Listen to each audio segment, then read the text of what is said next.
Tessalonicenses, capítulo 5, versos 9 a 11. Porque Deus não vos destinou para a ira, mas para alcançar a salvação mediante nosso Senhor Jesus Cristo, que morreu por nós, para que quer vigiemos, quer durmamos, vivamos em união com Ele. Consolai-vos, pois, uns aos outros e edificai-vos reciprocamente, como também estáis fazendo. Meus irmãos, mesmo os crentes em Cristo, e pela graça e misericórdia de Deus, foram um dia convencidos do pecado e conduzidos a Cristo, depositando nele a sua confiança e a sua esperança, porque somos ainda pecadores, estamos longe da perfeição. Muitos de nós experimentam algum temor, algum receio, quando pensam naquele dia em que o Senhor Jesus retornará em glória. Não é incomum que irmãos e irmãs, quando são levados a pensar naquele dia, o dia do Senhor, como estamos estudando nesses últimos domingos,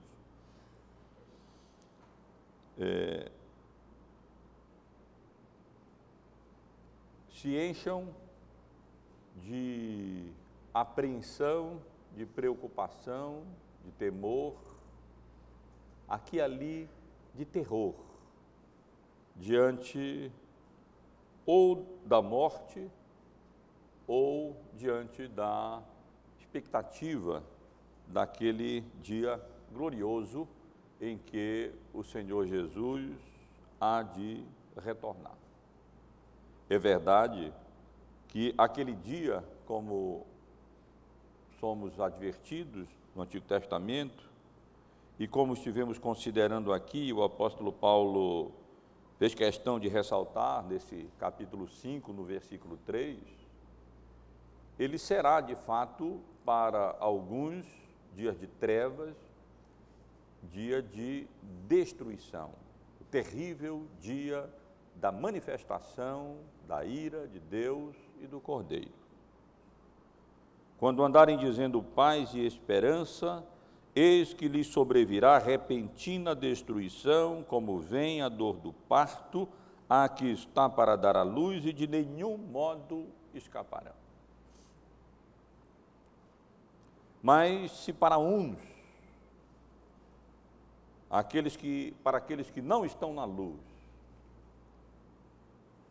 o dia do Senhor será um dia de trevas, de escuridão, de ira e de destruição, um dia em que, se possível fosse, as pessoas se esconderiam sobre as rochas e pediriam que elas lhes soterrassem para não serem confrontados com a santidade, a justiça e a ira de Deus. Para outros, para aqueles que estão na luz, para aqueles que não são das trevas, para aqueles que depositaram a sua confiança na obra salvadora e redentora que Cristo realizou por nós na cruz, esse não é e não deve ser um dia de apreensão, um dia de preocupação, um dia de temor. Pelo contrário, esse deve ser um dia de expectativa, de gozo, de alegria, quando então se revelará o que seremos de fato, quando compartilharemos da glória de Cristo no estado eterno, quando não mais haverá nem choro, nem pranto, nem luto, nem provações, privações, dor, sofrimentos, mas sim um estado de bem-aventurança eterna, quando nós desfrutaremos da presença graciosa e abençoadora, consoladora do nosso amado Senhor e Salvador, o Senhor Jesus Cristo.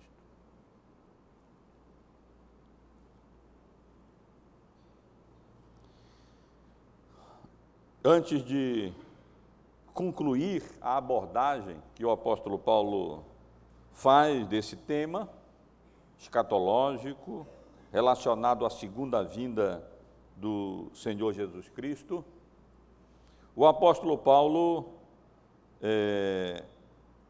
conforta e consola, encoraja, anima os crentes genuínos em Cristo no que diz respeito a essa expectativa e ao significado da segunda vinda em glória do nosso Salvador. Apenas para situar os irmãos no contexto geral em que o apóstolo Paulo vem tratando desse assunto, por favor, mantenham a Bíblia aberta e lembrem que nos versos 13 ao verso 18 do capítulo anterior, do capítulo 4, o assunto que o apóstolo Paulo tratou foi a condição dos mortos em Cristo. Essa era uma das questões escatológicas dos Tessalonicenses, uma das dúvidas que eles tinham. Será que os que morreram em Cristo, de alguma maneira, perderiam algo da bem-aventurança daquele dia glorioso da vinda de Cristo? O apóstolo Paulo responde: não, de maneira nenhuma, pelo contrário, os mortos em Cristo ressuscitarão primeiro, e juntos partiremos para o encontro com o Senhor nos ares, e assim seremos introduzidos no estado eterno de bem-aventurança.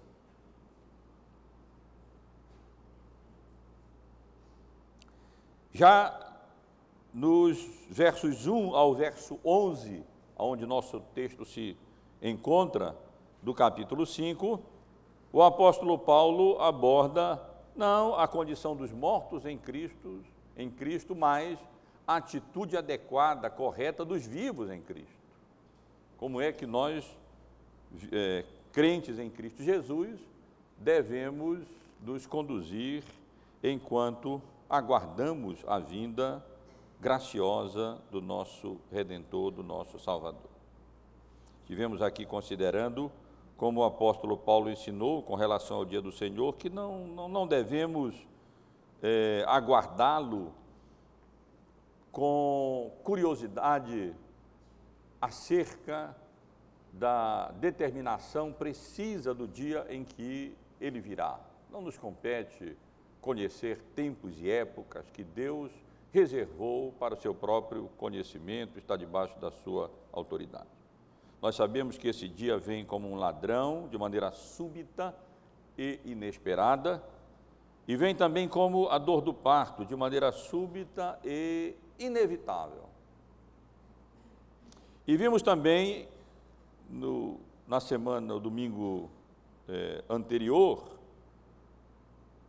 os versos 4 até o versículo 8, como os crentes em Cristo, contrariamente àqueles que não colocam a sua confiança em Cristo, eles não serão surpreendidos pela vinda do Senhor. Não serão porque eles não são filhos das trevas, eles são filhos da luz e devem estar conscientes do seu estado.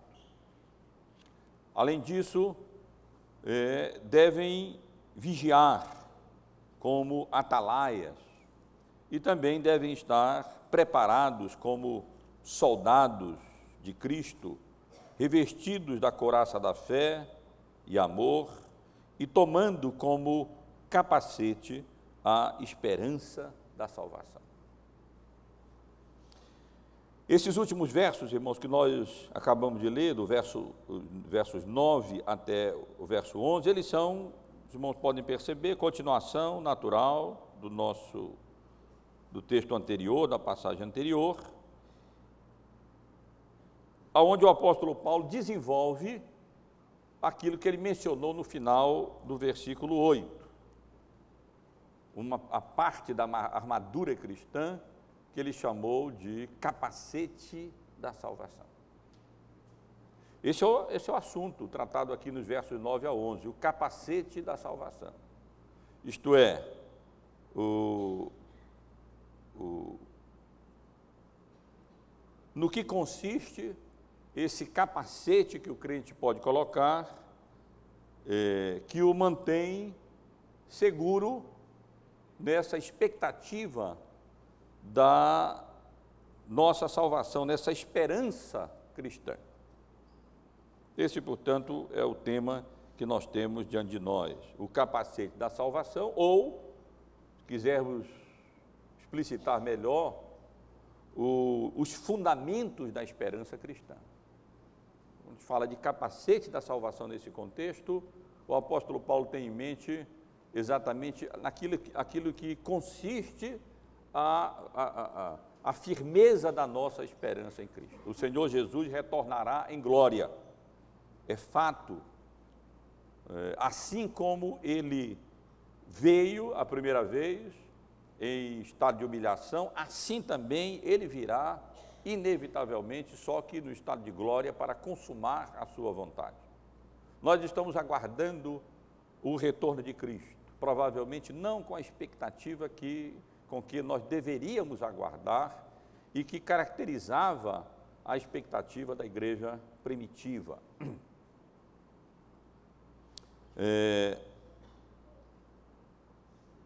E devemos aguardar com essa segurança, com essa convicção de que desfrutaremos da salvação plena que Cristo nos oferecerá quando Ele retornar em glória.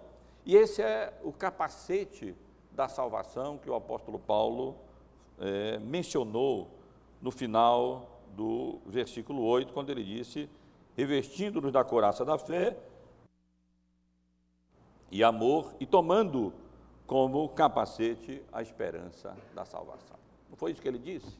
Quer dizer, como é que nós devemos esperar a Cristo? Nós devemos esperar a Cristo conscientes do nosso estado, somos filhos da luz, devemos esperar a Cristo vigiando como atalaias e devemos esperar a Cristo como soldados, lançando mão da armadura que Ele nos dá. E parte dessa armadura é exatamente o capacete da salvação que nos protege, que nos guarda, que nos assegura essa esperança. E aqui nos versículos 9 e 11, portanto, ele vai desenvolver esse capacete da salvação, falando dos fundamentos da esperança cristã. E quais são esses fundamentos em que a nossa esperança está firmemente alicerçada e fundamentada? Por favor, observem, irmãos, que esse capacete da salvação, ou dentre esses fundamentos da esperança cristã, está, em primeiro lugar, a vontade soberana de Deus. É o que o apóstolo Paulo diz aqui, quando, havendo mencionado o capacete da esperança da salvação, Paulo diz então: porque Deus não nos destinou para a ira, mas para alcançar a salvação. Podemos ficar firmes, podemos continuar na luta, não precisamos temer aquele dia grandioso da consumação, da redenção, porque para nós não será aquele dia de terror, não será aquele dia de destruição que o apóstolo Paulo mencionou. Por quê? Porque Deus não nos destinou para a ira, mas sim para a salvação. Deus não nos destinou para aquele juízo de condenação eterna, quando todo o seu desagrado para com o pecado humano se manifestará plenamente em destruição eterna, em condenação eterna, para todos quantos não são da luz, mas são das trevas, todos quantos não responderam positivamente à oferta graciosa da salvação em Cristo Jesus, e não depositaram em Cristo unicamente a sua esperança, a sua confiança e a sua fé. Nós não somos desses. Deus não nos destinou para a ira, Deus nos destinou para a salvação. É claro que o apóstolo Paulo tem em mente aqui a consumação da salvação, aquilo que os teólogos chamam de a salvação escatológica. Nós já temos a salvação, é verdade. Nós já desfrutamos da salvação em Cristo Jesus. Nós já temos paz com Deus em Cristo, fomos redimidos, fomos perdoados, fomos regenerados, fomos feitos novas criaturas, fomos justificados. Nós já temos a salvação do poder do pecado, a salvação da condenação, mas nós não temos ainda a salvação das consequências do pecado. Nós, como crentes, sofremos, padecemos, somos tentados, adoecemos, não é? Morreremos. Nós não temos ainda a salvação plena, nós ainda aguardamos a salvação. E a Bíblia sempre fala de salvação no sentido presente, mas fala também de salvação nesse sentido escatológico, isto é, a consumação plena da nossa redenção, a consumação plena da nossa salvação, que nós aguardamos, que nós esperamos, que nós anelamos e que incluirá a ressurreição do nosso corpo, a glorificação, a instalação plena do reino, do reinado eterno de Cristo. Isso nós ainda aguardamos como futura. Mas o ponto do apóstolo Paulo aqui, meus irmãos, é que o fundamento da nossa esperança cristã está exatamente nessa vontade soberana de Deus, ou nessa determinação divina, ou nessa destinação ou predestinação divina.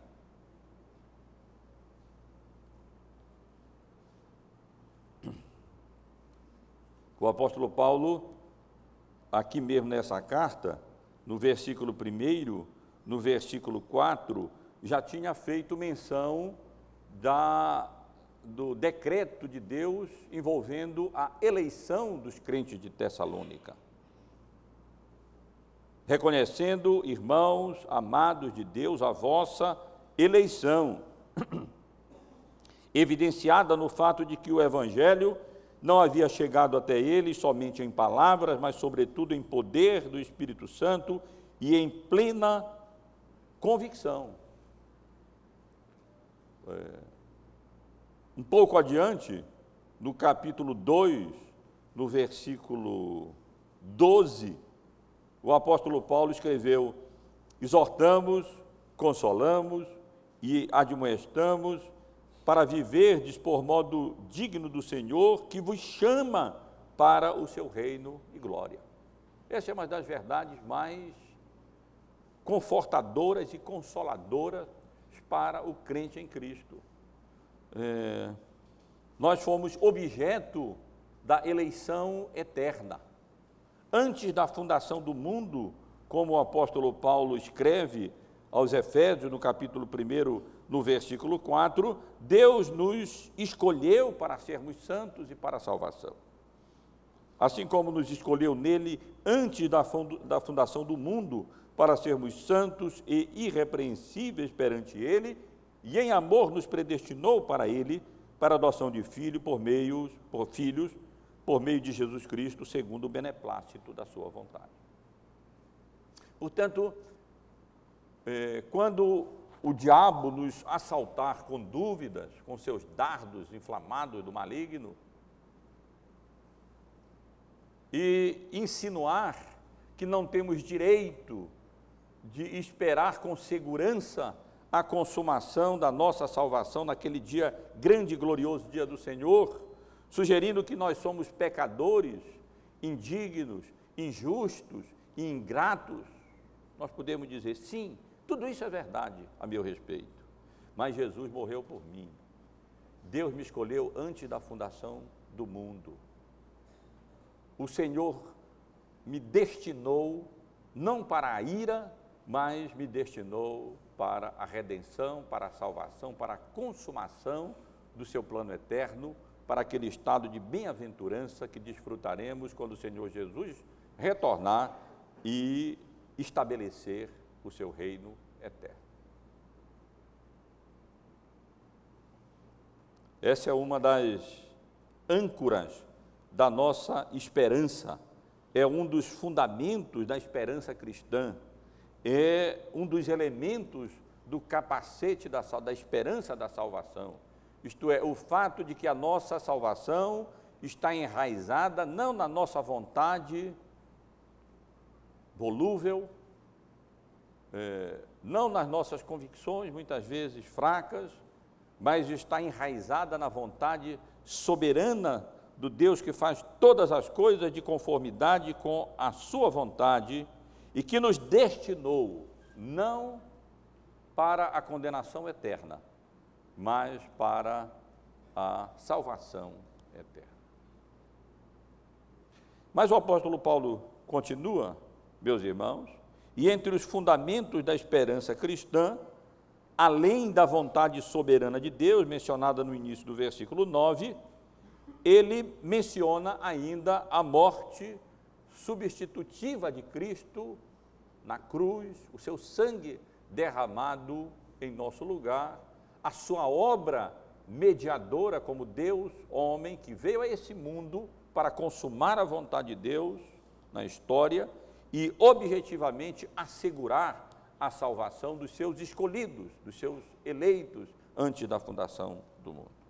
Observem, irmãos, o que o apóstolo diz na sequência do versículo 9. Porque Deus não nos destinou para a ira, mas para alcançar a salvação, para obter a salvação, mediante nosso Senhor Jesus Cristo, que morreu por nós, para que quer vigiemos, quer durmamos, vivamos em união com Ele.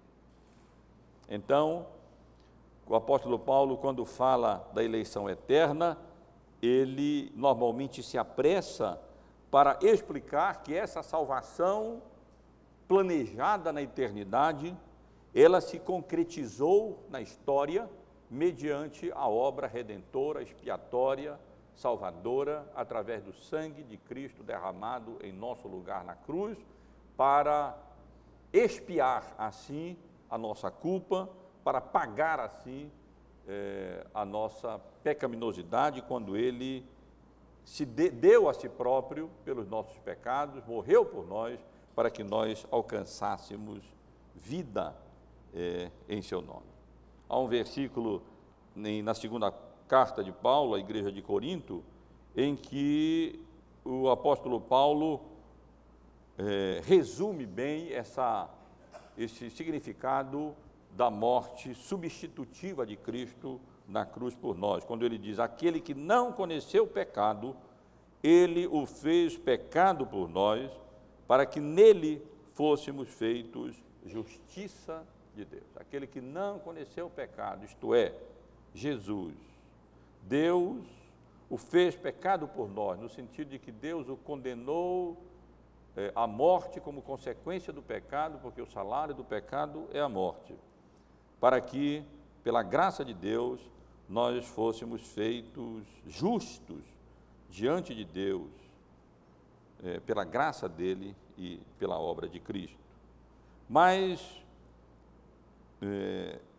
a passagem bíblica que melhor elucida o significado da morte substitutiva de Cristo na cruz do Calvário se encontra no capítulo 5 da carta que o apóstolo Paulo escreveu à igreja de Roma. São versículos preciosos, irmãos, que vale a pena os irmãos abrirem a Bíblia e relembrarem esses versos que os irmãos certamente conhecem, e provavelmente alguns têm até memorizado.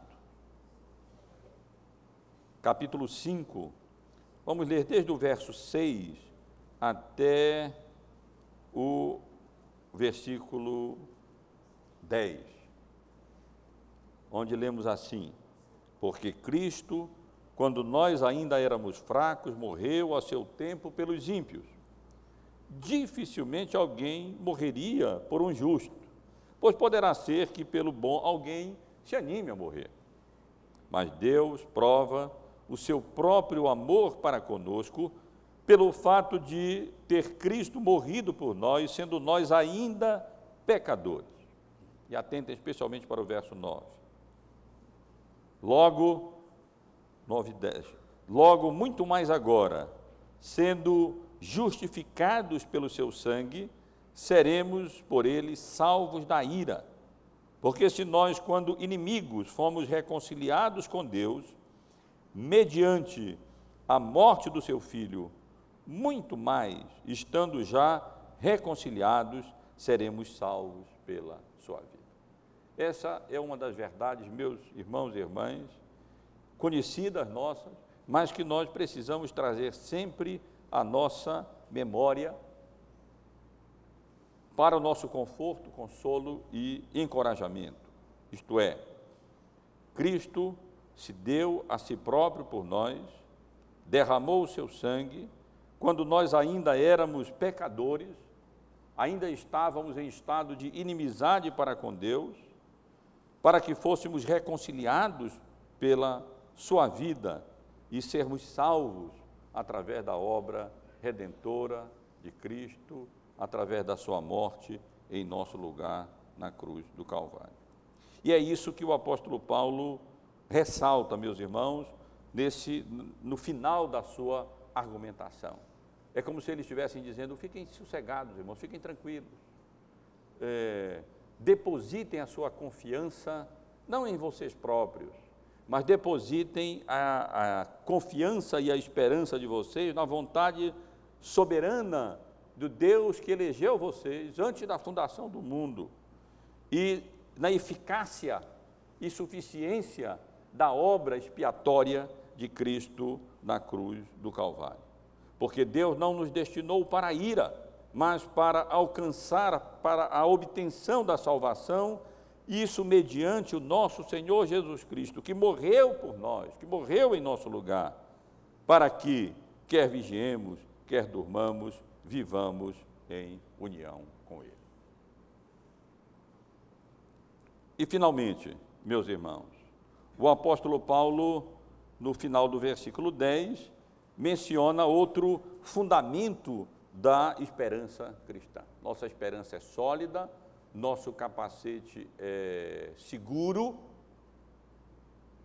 no que diz respeito à consumação da nossa salvação, não apenas porque o próprio Deus, antes da fundação do mundo, nos escolheu e nos destinou, não para a ira, mas para a salvação, não apenas porque o Senhor Jesus veio a esse mundo e derramou o seu sangue e pagou a nossa culpa e morreu em nosso lugar na cruz do Calvário, mas também porque nós, crentes em Cristo, vivemos em união com Cristo.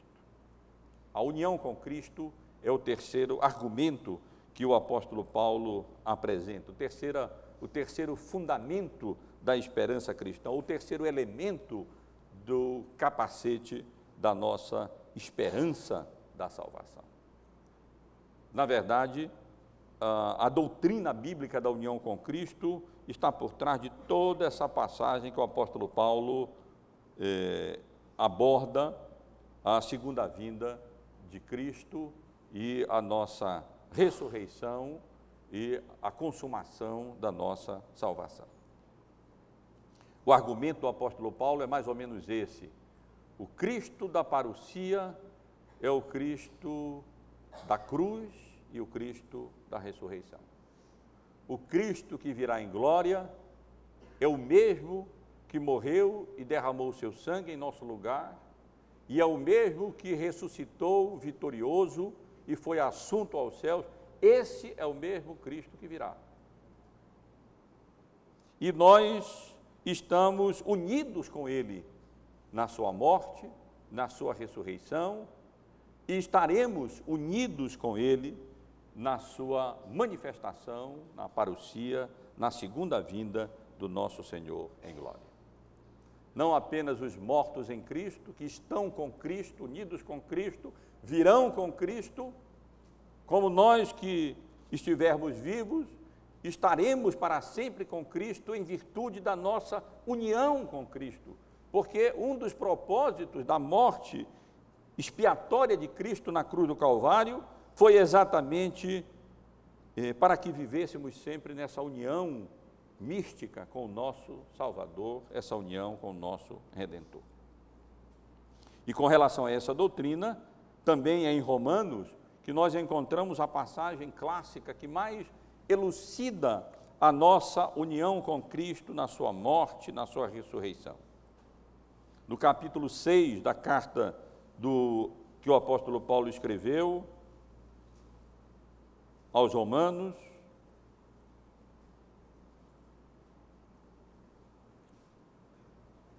podemos ler desde o início, o apóstolo Paulo argumenta da seguinte maneira: que diremos, pois? Permaneceremos no pecado para que seja a graça mais abundante? O apóstolo Paulo rejeita absolutamente esse tipo de argumento. De modo nenhum. Como viveremos ainda no pecado nós, os que para ele morremos? Ou porventura ignorais que todos os que fomos batizados em Cristo Jesus, fomos batizados na sua morte?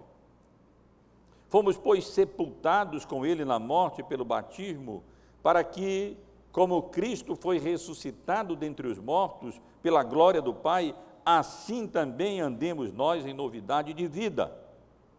Porque se fomos unidos com ele na semelhança da sua morte, certamente o seremos também na semelhança da sua ressurreição. Sabendo isto, que foi crucificado com ele o nosso velho homem, para que o corpo do pecado seja destruído e não vivamos e não sirvamos o pecado como escravo. Porquanto quem morreu, justificado está do pecado. Ora, se morremos com Cristo, cremos que também com Ele viveremos. E eu chamo a atenção dos irmãos, especialmente para os versos 5 e 6, porque se formos unidos com Ele na semelhança da sua morte, certamente o seremos também na semelhança da sua ressurreição, sabendo isto, que foi crucificado com ele o nosso velho homem, para que não sirvamos o pecado como escravos. Essa é uma das verdades, mas das doutrinas bíblicas que o apóstolo Paulo utiliza para encorajar e confortar e assegurar os crentes de Tessalônica no que diz respeito à obtenção da salvação plena, escatológica, a consumação da salvação daqueles irmãos. Nós estamos unidos com Cristo. Cristo morreu, nós morremos com Ele. Cristo ressuscitou, nós ressuscitamos com Ele. Cristo foi assunto aos céus, Paulo chega a dizer que nós também fomos assunto aos céus com Cristo, já estamos assentados nas regiões celestiais em Cristo Jesus. Cristo retornará? Pois bem, foi seu argumento, nós retornaremos com Ele. Cristo estabelecerá o seu reino aqui? Pois bem, nós faremos parte deste reino, porque Deus não nos destinou para a ira, mas sim para a salvação, mediante nosso Senhor Jesus Cristo, que morreu por nós, para que, quer vigiemos, quer durmamos, vivamos em união com Ele. É óbvio, meus irmãos e irmãs, que esses termos vigiemos e durmamos não deve ser entendido no sentido em que ele é utilizado nos versículos 6 e 7. Alguém poderia ser levado a entender esses versos à luz desses outros 2 versículos próximos aqui, o que seria até certo ponto natural. Assim, pois, não durmamos como os demais, pelo contrário, vigiemos e sejamos sóbrios. Ora, os que dormem, dormem de noite, e os que se embriagam é de noite que se embriagam. Nesses 2 versos, 16 e 7, essas expressões vigiar e dormir são utilizadas no sentido metafórico para denotar a negligência ou a negligência espiritual e moral ou a vigilância espiritual e moral. E, obviamente, não é nesse sentido que essas palavras devem ser entendidas aqui no versículo 10. É claro, pelo contexto todo, que o apóstolo Paulo não está dizendo, olha, não importa se vocês vão viver descuidadamente, ou se você dormir, nesse sentido, vivendo negligenciando a vida, vivendo desatenciosamente, descuidadamente, ou se vocês vão viver atentamente, vigilantes, não importa, vai estar tudo bem da mesma maneira. É claro que o apóstolo Paulo não está usando esse tipo de argumento.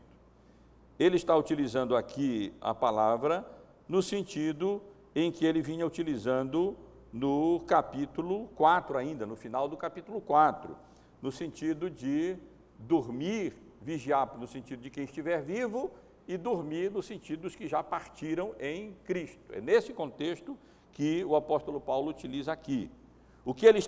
O argumento dele é que, porque Deus nos destinou para a vida, porque Cristo morreu por nós na cruz do Calvário, então, estejamos vivos ou mortos, quando o Senhor Jesus retornar, nós estaremos sempre em união com Ele.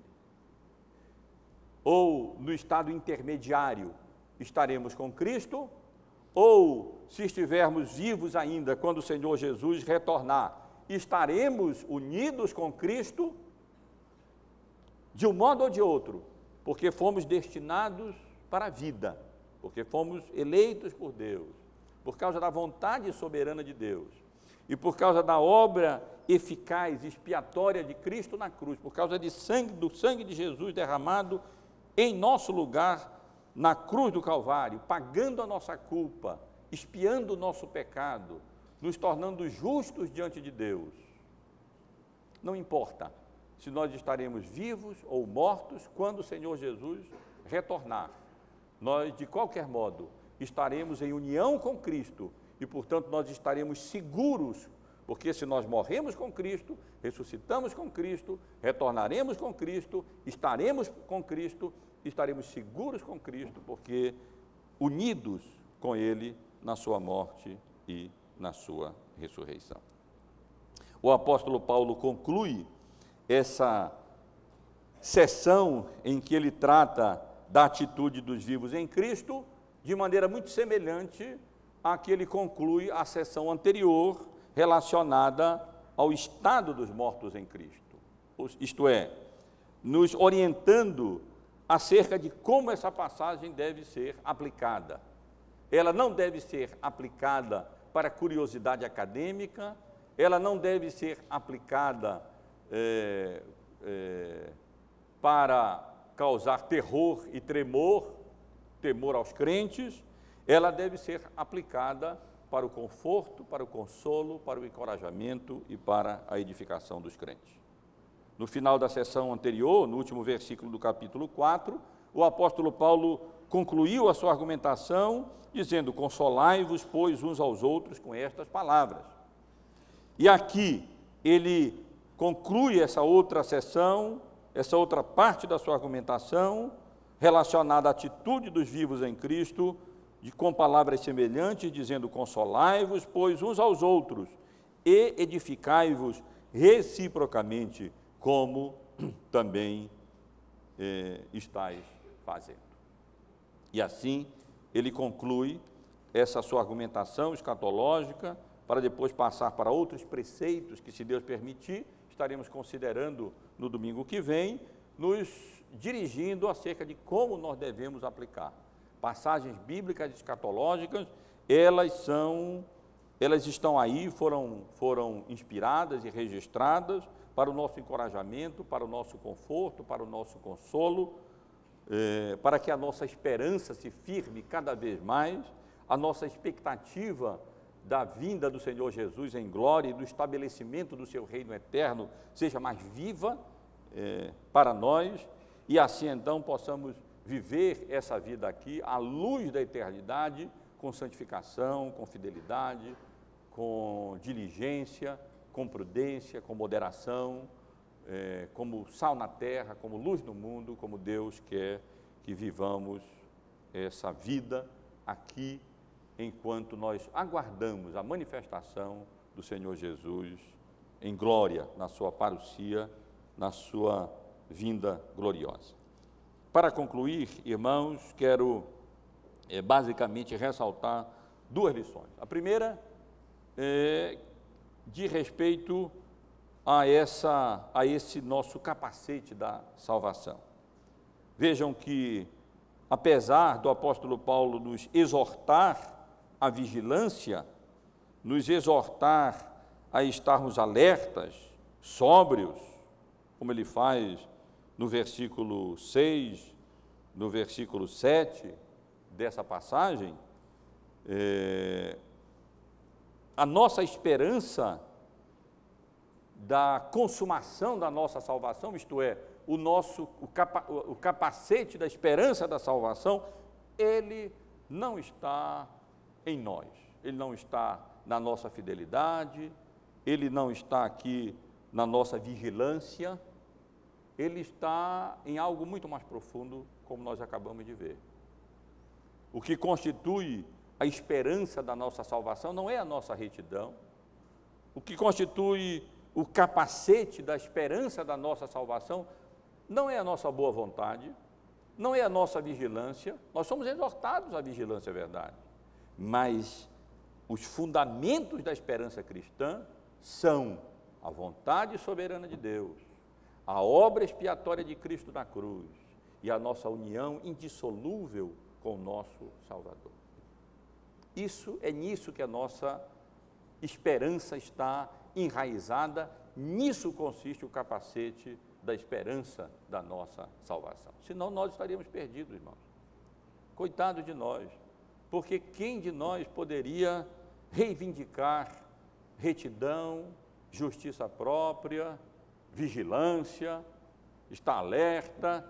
Quem de nós poderia assegurar a nossa salvação futura com esse tipo de capacete que não resistiria nem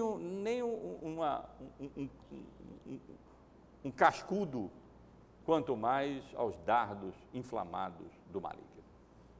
Mas louvado seja Deus, se nós temos alguma confiança de que o nosso coração foi transformado pela graça salvadora de Deus em Cristo, pela obra de Cristo na cruz, se nós fomos objeto do seu amor, se não somos mais o que fomos outrora, fomos feitos novas criaturas em Cristo Jesus, então, irmãos, podemos descansar em Cristo.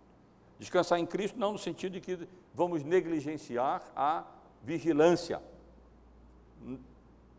Descansar não no sentido de que vamos desprezar a santificação e vamos viver essa vida de maneira negligente. Não, claro que não. Como expressão da nossa gratidão a Deus, nós procuraremos viver de maneira reta, íntegra, vigilante, temente ao Senhor, como somos exortados a fazer, como bons soldados de Cristo. Mas o capacete da nossa salvação não está nisso. O capacete da nossa salvação está no fato de que Deus nos escolheu antes da fundação do mundo, não por mérito nosso, não por virtude nossa, mas pela sua graça soberana. E Deus morreu em nosso lugar na cruz, não porque fôssemos bonzinhos, ou Ele anteviu que nós iríamos vigiar, ou iríamos ser retos e bons, não. Mas porque Ele veio exatamente para morrer na cruz e salvar cada um dos eleitos de Deus. E então, fomos unidos com Cristo, e nisso reside a nossa segurança, e nisso consiste os fundamentos da nossa esperança. Esses são os elementos do capacete da nossa salvação. Quando o diabo vier com os seus dardos inflamados do maligno e dizer o que? Você ousa dizer que está seguro de que o Senhor Jesus vai retornar e você vai se gloriar na sua segunda vinda, pecador por palavras, pensamentos, ações e omissões?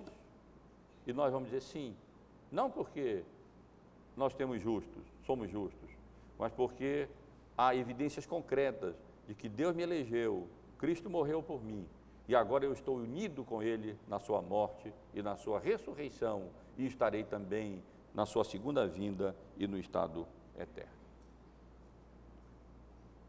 Repito, apesar de sermos instados à vigilância e a militarmos como soldados de Cristo, não é nisso que reside a nossa esperança.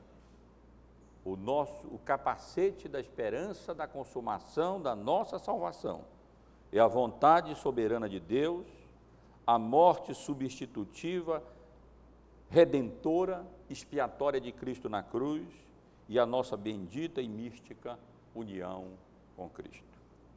E finalmente, irmãos, a segunda lição que eu desejo extrair daqui para a nossa edificação de respeito aquilo que poderíamos chamar de ministério mútuo de consolo e edificação dos crentes em Cristo na igreja. Observem que, apesar da igreja ser profundamente confortada e consolada pelos oficiais eclesiásticos, diáconos, como confortam e consolam enfermos e necessitados, presbíteros, como supervisionam espiritualmente a igreja e confortam e consolam aqueles que precisam ser confortados e consolados, através do ministério da pregação, do ensino da palavra, como somos confortados e como somos consolados, como a igreja é confortada e consolada por isso. Vejam que esse ministério de consolo e de edificação não se restringe aos ofícios eclesiásticos, porque nós lemos aqui: confortai-vos, consolai-vos e edificai-vos o quê? Reciprocamente, uns aos outros. Graças a Deus eles vinham fazendo isso. Paulo não está puxando a orelha daqueles irmãos como se eles não estivessem fazendo isso, não. Em toda essa carta nós encontramos esse elemento de reconhecimento do avanço, do progresso, da fidelidade daqueles irmãos, mas da necessidade de avançar e de progredir como crente, que não pode parar na carreira cristã, na vida cristã. Mas observem, irmãos, como essa tarefa de consolo, de conforto, de edificação da igreja é uma tarefa que todo crente deve participar. Confortai-vos uns aos outros, consolai-vos uns aos outros, edificai-vos uns aos outros. Esse é um dever de todo crente. Se consolar mutuamente. Seu irmão está sofrendo, é nosso dever consolar e confortar. Não só de diáconos, presbíteros e pastores, mas todos nós temos essa responsabilidade de confortar e consolar mutuamente uns aos outros. Como? O apóstolo Paulo nos dá o exemplo. Não com palavras românticas, ilusórias. Não vai acontecer nada não, vai dar tudo bem, vai dar tudo certo. Não, nem sempre dá tudo certo e nem sempre dá tudo bem. Com doutrina, com verdade. Vejam como é que o apóstolo Paulo conforta e consola aqueles irmãos no que diz respeito às dúvidas e às apreensões deles acerca da segunda vinda do Senhor Jesus. É com teologia pura, é com doutrina bíblica. É convocando aqueles irmãos a trazerem à memória aquelas doutrinas essenciais da fé cristã. Porque Deus não nos destinou para a ira, mas para alcançar a salvação mediante nosso Senhor Jesus Cristo, que morreu por nós, para que, quer vigiamos, quer durmamos, vivamos em união com Ele. É assim que o crente consola, conforta, anima e encoraja uns aos outros. Relembrando que o Cristo da parousia é o Cristo que morreu por nós, é o Cristo que ressuscitou e nós ressuscitamos com Ele, é o Cristo com o qual estamos unidos na sua morte e na sua ressurreição. É assim que nós devemos confortar e consolar uns aos outros, relembrando das promessas gloriosas que temos em Cristo, trazendo à memória a vontade revelada de Deus, aplicando às circunstâncias particulares essas doutrinas tão preciosas que nós encontramos reveladas na palavra do Senhor. Provavelmente, como eu já disse, alguns irmãos haviam morrido, falecido, partido entre a viagem missionária de Paulo e essa segunda carta. E aqueles irmãos estavam ali apreensivos sobre o estado daqueles irmãos. O que o apóstolo Paulo faz? Como é que ele conforta e consola e anima aqueles irmãos no final do capítulo 4? Doutrina, teologia. Ele relembra aqueles irmãos e ensina as verdades básicas, fundamentais e essenciais do Evangelho. O grande problema é a ignorância das verdades espirituais. Não queremos, porém, irmãos, que sejais ignorantes com respeito aos que dormem, para não vos entristecerdes como os demais que não têm esperança. A tristeza proveniente da ignorância de verdades espirituais, que é curada através do conhecimento e da lembrança dessas verdades espirituais.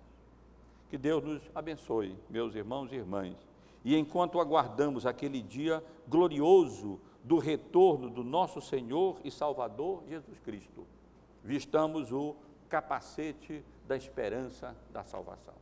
Lembremos que fomos destinados não para a ira, mas para a salvação.